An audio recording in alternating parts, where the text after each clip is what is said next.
여기 한국의 빨리빨리 문화가 정신병 수준이라며 경악한 프랑스 음식 문화 전문가가 있습니다.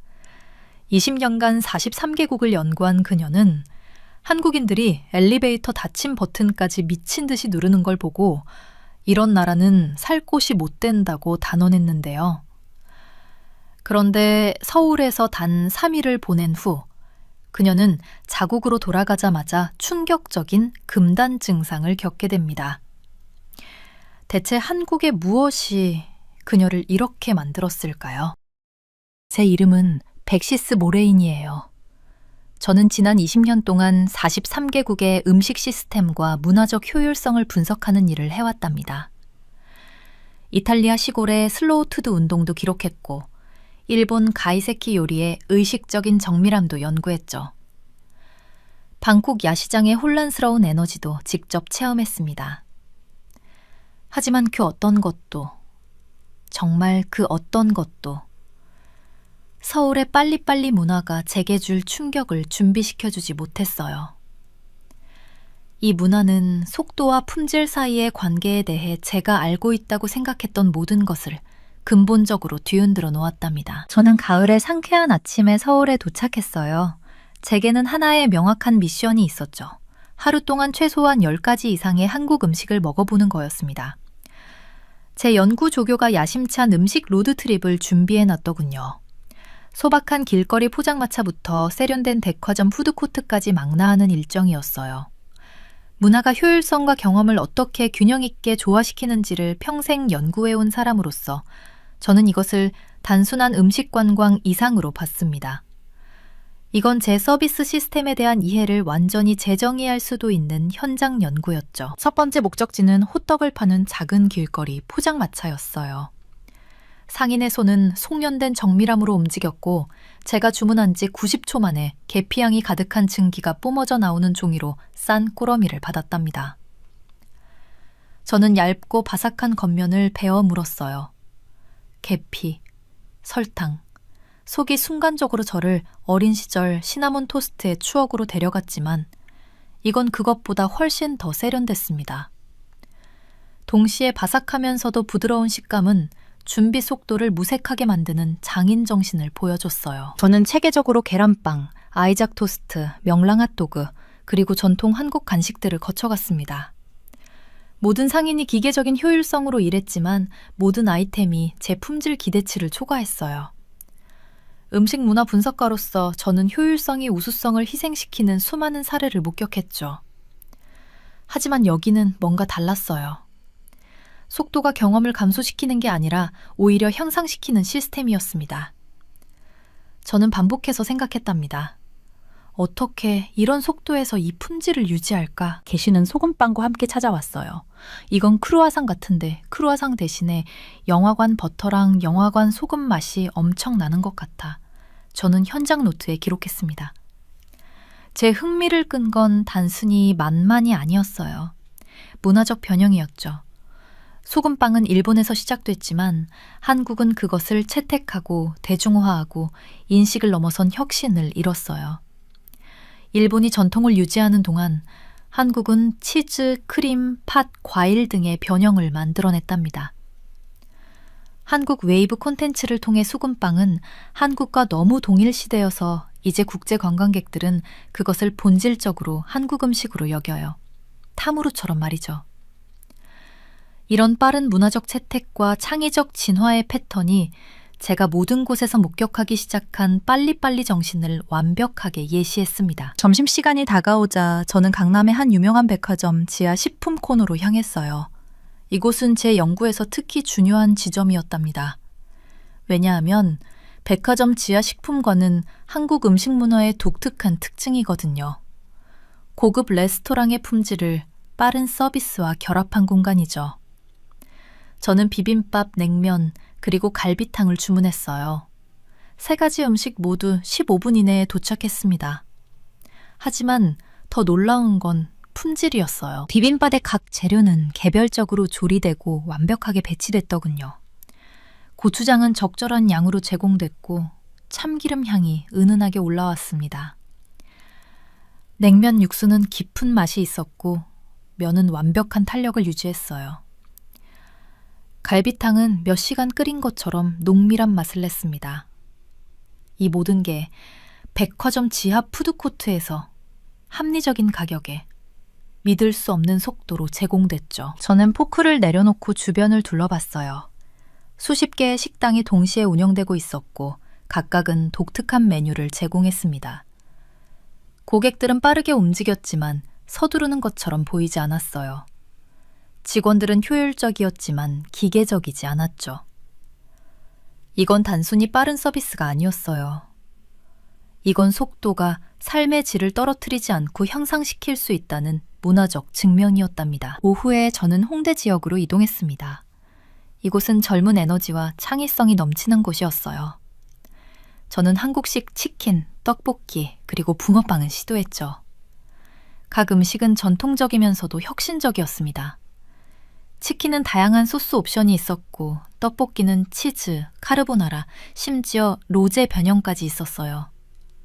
붕어빵조차도 전통적인 팥만이 아니라 슈크림, 초코, 심지어 피자 맛까지 있었답니다. 이 모든 경험을 통해 저는 한 가지 중요한 통찰을 얻었어요. 한국의 빨리빨리리 문화는 단순히 서두르는 게 아니었습니다. 이건 효율성을 극대화하면서도 품질과 혁신을 유지하는 정교한 시스템이었죠. 속도는 목표가 아니라 도구였어요.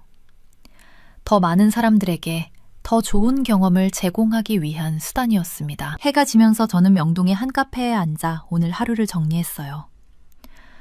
제 노트는 관찰과 생각으로 가득 찼습니다. 저는 실제로 10가지가 아니라 15가지 이상의 음식을 먹었더군요. 각각은 독특했고 각각은 훌륭했으며 각각은 놀랍도록 빨리 준비됐습니다. 하지만 가장 중요한 발견은 음식 자체가 아니었어요. 그건 이 모든 것을 가능하게 만든 문화적 시스템이었죠. 한국은 속도와 품질이 상충한다는 서양의 가정을 거부했습니다. 대신 이 나라는 둘 다 동시에 달성할 수 있는 시스템을 구축했어요. 그리고 그 시스템은 단순히 음식에만 국한되지 않는다는 걸 저는 직감적으로 알았답니다. 이건 더 넓은 문화적 철학의 일부였고 제가 앞으로 탐구해야 할 것이었습니다. 첫날이 끝나갈 무렵 저는 한 가지 확신에 갖게 됐어요. 제 20년간의 음식 문화 연구에서 가장 흥미로운 장이 바로 지금 시작되고 있다는 것을요. 9가지 음식을 다 먹고 나니까 배가 불렀지만 머릿속에는 여전히 호기심이 가득했어요. 연구자로서의 본능이 식욕을 잠시 이긴 거죠. 서울의 도시 풍경을 좀 더 둘러보고 싶었어요. 책에서 읽었던 그 효율성이라는 게 교통이나 소매업에서 정말로 작동하는지 직접 확인하고 싶었답니다. 그렇게 걷다가 백화점 앞을 지나가게 됐어요. 그런데 유리창 너머로 뭔가 보이더군요. 김이 모락모락 나는 전골 국물이었죠. 그 순간 제 연구자 본능이 또다시 발동했습니다. 푸드코트. 그래, 푸드코트야말로 이 효율성 주장을 시험해볼 최고의 실험장이라는 생각이 들었어요. 대부분의 나라에서 푸드코트는 경제성과 타협을 의미하거든요. 빠르긴 한데 맛은 그저 그런 곳이죠. 만약 한국의 빨리빨리 문화가 정말로 효율성과 품질을 통합한 거라면 푸드코트에서 그 진실이 드러날 거라고 생각했어요. 그래서 안으로 들어갔습니다. 들어가는 순간 뭔가 대단한 걸 목격하고 있다는 걸 직감했죠. 주문한 지 몇 초 만에 말 그대로 몇 초예요. 카운터 직원이 제 음식을 완성시키더군요. 너무 놀라서 녹음기에 중얼거렸어요. 주문하자마자 카운터 뒤에 있던 사람이 면을 후딱 담아주고 접시가 바로 나왔어. 고기도 진짜 고급 품질처럼 보였습니다. 일반적인 푸드코트 음식과는 차원이 달랐죠. 전골 냄비는 제 앞에서 힘차게 보글보글 끓고 있었어요. 그런데 진짜 놀라운 건 음식이 아니었습니다. 바로 시스템이었죠. 저는 수십 개의 식음료 서비스 모델을 전문적으로 연구해 왔는데 이런 안무 같은 광경은 한 번도 본 적이 없었어요. 손님들이 도착하고 자리에 앉고 거의 즉시 음식을 받고 먹고 떠나면 테이블이 몇 초 만에 정리되고 새 손님들이 매끄럽게 그 자리를 차지했답니다. 가동 중단 시간이 없었어요. 어색한 대기도 없었죠. 모든 움직임이 목적이 있었고 모든 초가 최적화되어 있었습니다. 마치 정교하게 설계된 기계처럼 돌아가는데 전혀 기계적으로 느껴지지 않았어요. 그게 가장 신기했죠. 고추장 베이스 샤브샤브 국물은 너무 맛있어서 냄비째로 들이켰습니다. 진하고 매콤하고 동시에 개운했어요. 효율성이 품질을 해치지 않았어요. 오히려 그 속도 덕분에 신선함과 온도가 완벽하게 유지됐더군요. 서비스 시스템을 전문적으로 분석해온 사람으로서 저는 제가 대부분의 서양 식당들이 불가능하다고 여길 만한 수준의 최적화를 목격하고 있다는 걸 깨달았습니다. 테이블에 앉아서 한 입, 두 입 먹으면서 계속 주변을 관찰했어요. 제 옆 테이블에는 회사원으로 보이는 남자가 앉아 있었는데 주문하고 정확히 3분 만에 음식을 다 먹고 일어나더군요. 3분이요. 그런데 전혀 급하게 먹는 것처럼 보이지 않았습니다. 그냥 자연스러운 속도로 먹었는데 시스템이 그걸 가능하게 만들어준 거죠. 저 뒤쪽에서는 2명의 직원이 완벽한 팀워크로 테이블을 정리하고 있었어요. 한 명이 그릇을 치우면 다른 한 명이 바로 테이블을 닫고 그 사이에 벌써 새 손님이 기다리고 있었답니다. 어떤 공간도 낭비되지 않았고 어떤 시간도 허비되지 않았죠. 그런데도 아무도 서두르는 것처럼 보이지 않았어요. 그게 정말 놀라운 점이었습니다. 미국이나 유럽에서는 패스트푸드가 아닌 일반 식당에서 상당한 대기 시간이 필요하거든요. 주문한 후 20분에서 30분 기다리는 건 기본이고 주문 자체를 하는데도 시간이 꽤 걸려요. 웨이터를 불러서 음식 상태를 확인하려고 하면 무례하다고 여겨지는 경우도 많죠. 서양의 식사 경험 전체가 인내를 전제로 하고 있습니다. 비효율성을 어떻게든 더 문명화된 것처럼 받아들이라는 거예요. 그 서울 푸드코트에 앉아서 기계처럼 정밀하지만 전혀 기계적으로 느껴지지 않는 서비스를 지켜보면서 서양 문화가 얼마나 많은 시간을 허위 고급스러움에 낭비하는지 깨닫게 됐습니다. 국물을 한 숟가락 더 떠먹으면서 생각했죠. 이게 바로 진짜 문명화된 시스템이 아닐까? 사람들의 시간을 존중하고 품질을 유지하면서도 모두가 빠르게 움직일 수 있게 만드는 건 말이에요. 기다림을 미덕으로 포장하는 게 아니라 기다리지 않아도 되게 만드는 거죠. 옆 테이블에 젊은 여성 2명이 앉았습니다. 주문하고 정말 몇 초 만에 음식이 나왔어요. 둘 다 놀란 표정이었지만 곧 자연스럽게 먹기 시작하더군요. 이게 그들에게는 일상이겠죠. 저한테는 경이로운 광경이었지만요. 푸드코트를 나오면서 제 노트에 적었습니다. 효율성은 품질의 적이 아니다. 제대로 된 시스템 안에서는 오히려 품질을 향상시킨다. 이게 제가 이날 배운 가장 중요한 교훈이었어요. 그리고 아직 하루가 시작된 지 몇 시간밖에 안 됐다는 사실이 믿기지 않았답니다. 서울에서 사흘을 보낸 후 저는 하나의 결론에 도달했어요. 이 도시는 제가 연구해본 전 세계 어느 도시보다도 효율적으로 조직된 곳이었습니다. 교통, 거래, 서비스, 정보. 모든 것이 막힘없이 흘러갔죠. 푸드코트에서 만난 브랜든과 엘리사는 저처럼 음식 문화를 연구하는 동료들이었는데 그들도 똑같이 놀라워했답니다. 우리는 수많은 도시를 여행해봤지만 이렇게 모든 게 순조롭게 진행되는 곳은 처음이었어요. 원인을 찾는 건 어렵지 않았습니다.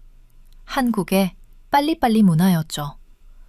이건 단순한 성급함이 아니었어요.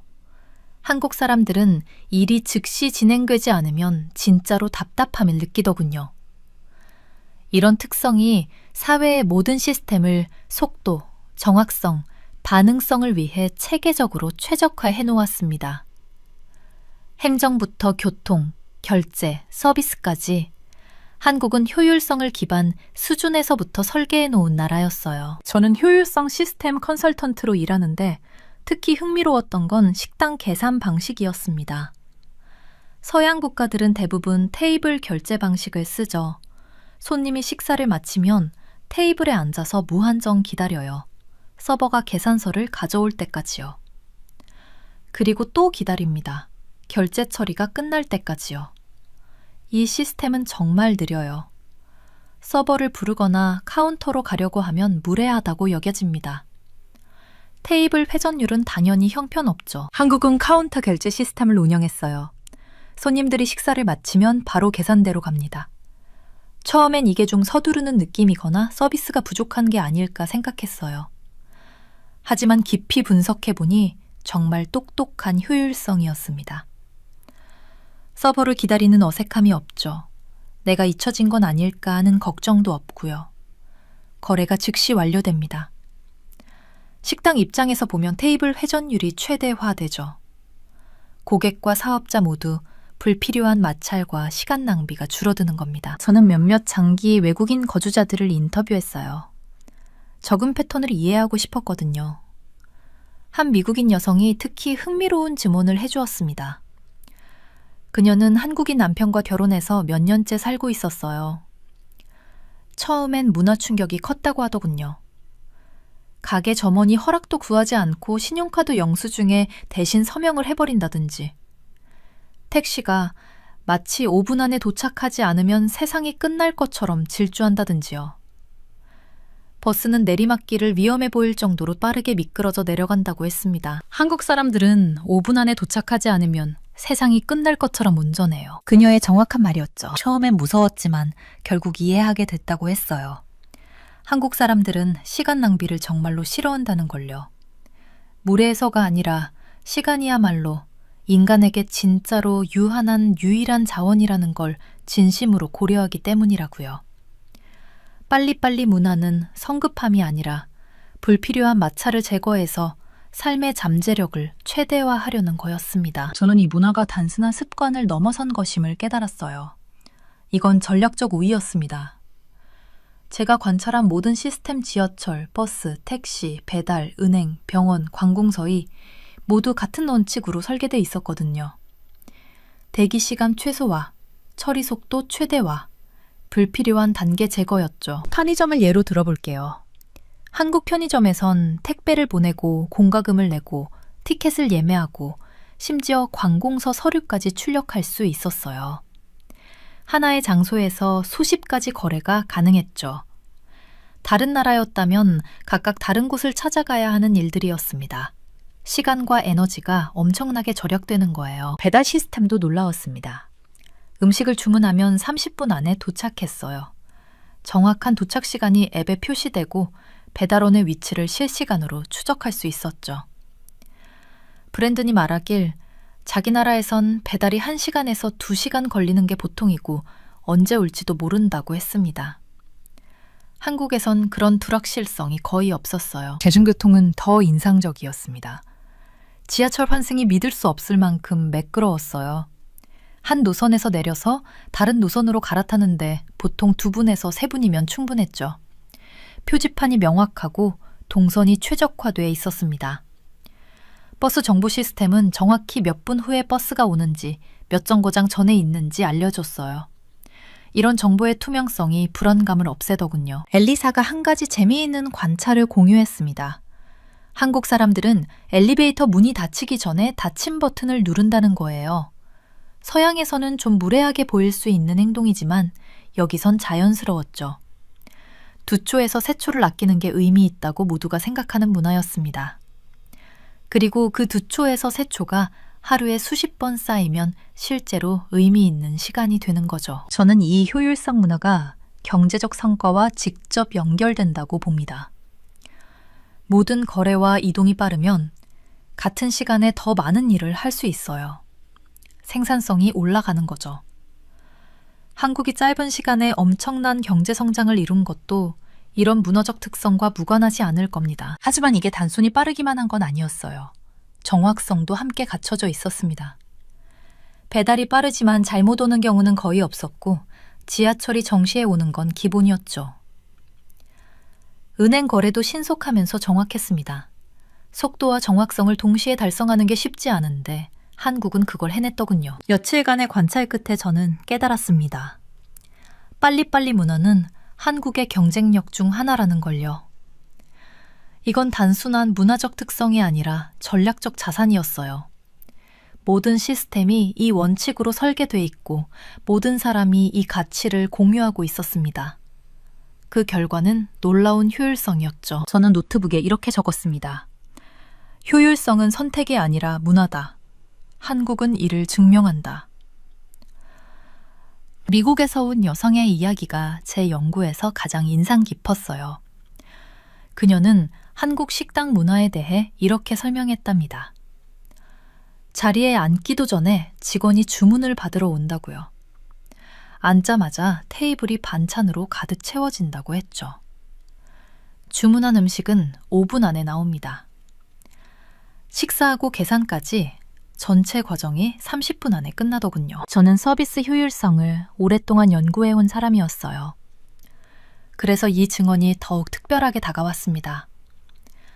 이건 제가 이론으로만 배웠던 최적화가 실제로 완벽하게 구현된 사례였거든요. 그 여성은 솔직하게 털어놨어요. 처음엔 정말 숨이 막힐 것 같았다고요. 빠른 속도, 끊임없는 움직임, 빨리 결정해야 한다는 보이지 않는 압박감이 불편했답니다. 하지만 결국엔 이 편리함에 완전히 중독되고 말았어요. 이제 해외여행을 가면 음식이 20분 넘게 안 나오면 진짜 답답하다고 했어요. 왜 이렇게 느려? 한국이었으면 절대 이러지 않았을 텐데. 그녀는 자신도 모르게 이런 생각을 하게 되더래요.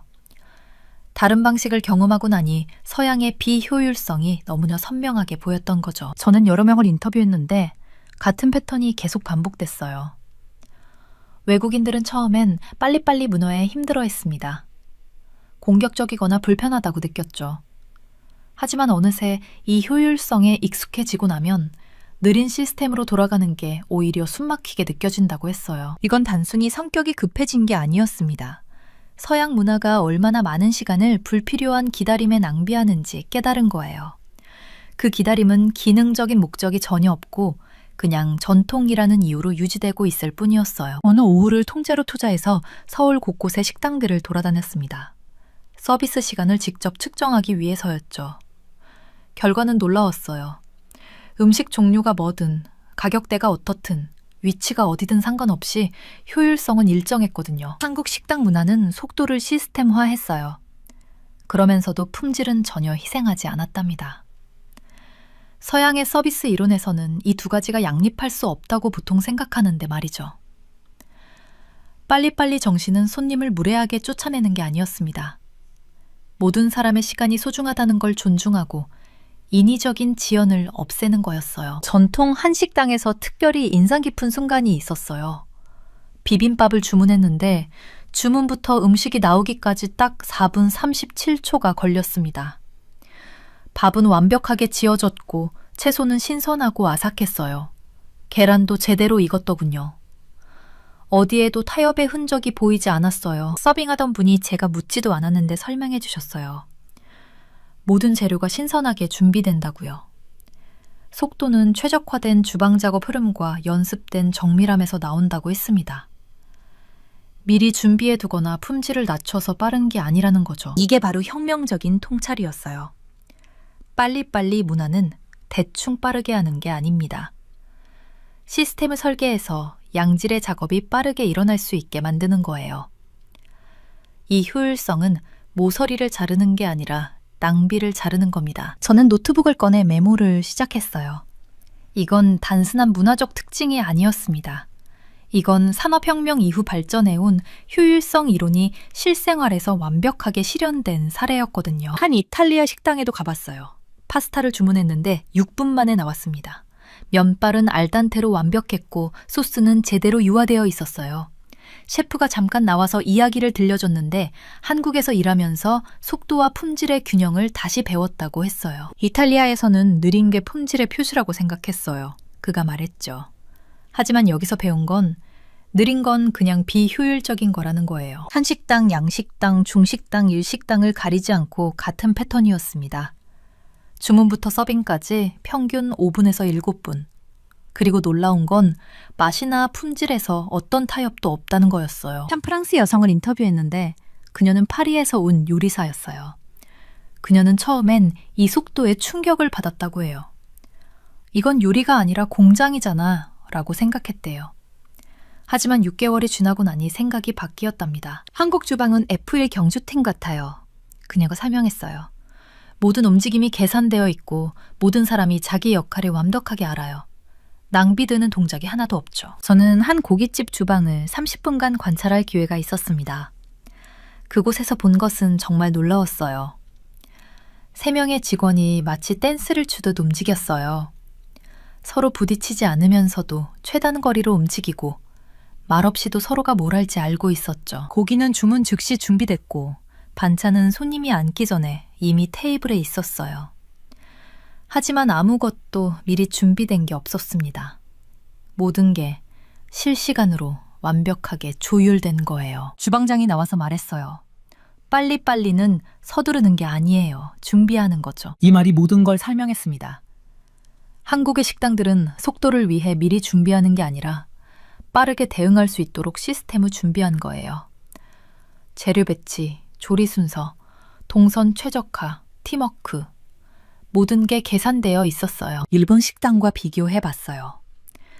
일본도 효율적이지만 다른 방식이더군요. 일본은 정밀함과 의식에 집중했어요. 한국은 속도와 실용성에 집중했고요. 둘 다 훌륭하지만 현대 생활의 리듬에는 한국 방식이 더 맞는 것 같았습니다. 저녁 시간대에 한 분식집에 갔어요. 주문이 폭주하는 상황이었죠. 하지만 놀랍게도 시스템은 무너지지 않았어요. 주문량이 3배로 늘어났는데도 대기 시간은 겨우 2분 정도만 길어졌습니다. 사장님께 어떻게 가능한지 물었어요. 연습이에요. 매일 피크 타임이 오고 매일 우리는 조금씩 나아지죠. 10년 하다 보면 몸이 알아서 움직여요. 그날 저녁 호텔로 돌아오는 길에 생각했습니다. 이건 단순히 빠른 서비스가 아니에요. 이건 전체 사회가 효율성을 내재화한 거예요. 손님도 직원도 시스템도 모두 이 리듬을 이해하고 받아들였어요. 서양에서는 느린 식사가 여유와 품질의 상징입니다. 하지만 한국에서 배운 건 빠름도 존중해야 한 형태라는 거예요. 당신의 시간이 소중하다는 걸 인정하고 불필요한 기다림으로 그 시간을 빼앗지 않는 거죠. 이게 바로 식당 혁명이었습니다. 속도와 품질이 적이 아니라 파트너가 되는 세상이었어요. 연구가 깊어지면서 저는 한국의 빨리빨리 문화가 단순한 속도 이상의 의미를 지닌다는 걸 깨달았습니다. 그건 시간의 가치와 집단적, 사회적 책임에 대한 철학적 태도였죠. 제가 방문했던 여러 나라들에서는 느긋한 식사와 여유로운 서비스를 세련됨으로 낭만화하더군요.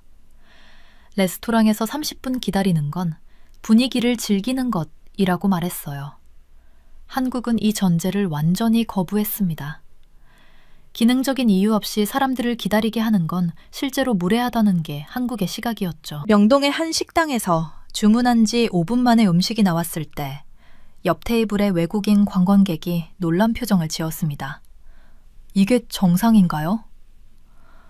네, 이게 정상이었어요. 한국의 관점을 이해하게 됐어요. 효율성은 품질과 대립하는 게 아니라 오히려 품질에 필수적이라는 거였습니다. 강남의 한 레스토랑에서 이걸 직접 목격했죠. 주방에서 요리가 완성되자마자 서빙이 이루어졌습니다. 음식은 최적의 온도와 신선도를 유지했어요. 만약 10분간 대기했다면 맛이 떨어졌을 겁니다. 서울 지하철은 군사작전 수준의 정확성으로 운행됐습니다. 배차 간격이 2분에서 3분이고 시간표대로 정확히 움직였죠. 사람들이 자신의 삶을 효과적으로 계획할 수 있었어요. 은행 앱을 통한 송금도 즉시 처리됐습니다. 다른 나라에서 영업일 기준 2, 3일 걸리는 일이 한국에서는 몇 초 만에 완료됐죠. 이 철학은 일상적인 상호작용까지 확장됐어요. 보행자들이 목적의식을 갖고 걷고 사회적 상호작용도 장황한 잡담보다는 직접적이었습니다. 모든 불필요한 지연은 작은 도둑질로 여겨졌죠. 제 동료인 독일인 엔지니어가 말했어요.